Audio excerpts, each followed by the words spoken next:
আমি কাতলা মাছের রেসিপি করব। নুন হলুদ দিয়ে মাখিয়ে নিলাম, এবার ভেজে নেব। মাছগুলো ভালো করে লাল লাল করে ভেজে নেবেন। মাছগুলো এইভাবে লাল লাল করে ভেজে তুলে নেবেন। নিয়ে পেঁয়াজটা লাল লাল করে ভাজতে থাকবেন। পেঁয়াজটা আমি এবার ছেড়ে দেব।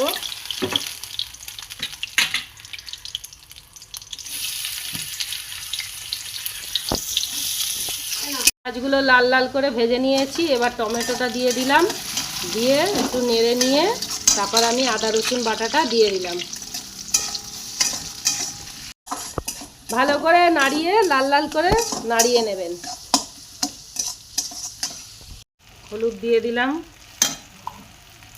এবার লঙ্কা দিয়ে দিলাম, নুন দিয়ে দিলাম,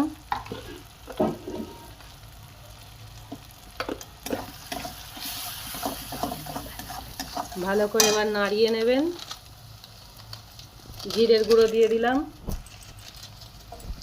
দিয়ে হালকা করে জল দিতে হবে, দিয়ে ভালো করে গ্রেভিটা তৈরি করে নিতে হবে। ভালো করে মশলাটা গ্রেভি তৈরি করে নেবেন।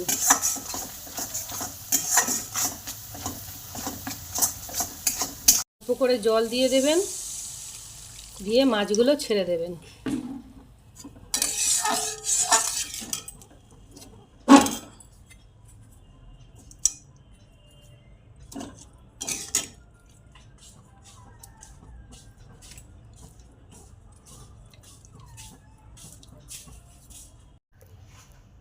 মাছগুলো ছেড়ে দেবেন।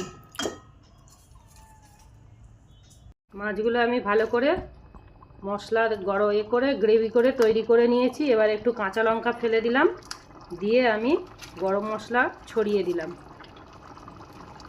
দিয়ে আমি এবারে এটাকে নাবিয়ে নেব। হয়ে গেছে আমার কাতলা মাছের। গরম গরম কাতলা মাছের কালিয়া রেডি হয়ে গেছে। আপনারাও ট্রাই করে দেখতে পারেন বাড়িতে, অবশ্যই ভালো লাগবে। আর ভিডিওটি ভালো লাগলে সাবস্ক্রাইব করে দেবেন এবং লাইক করতে ভুলবেন না।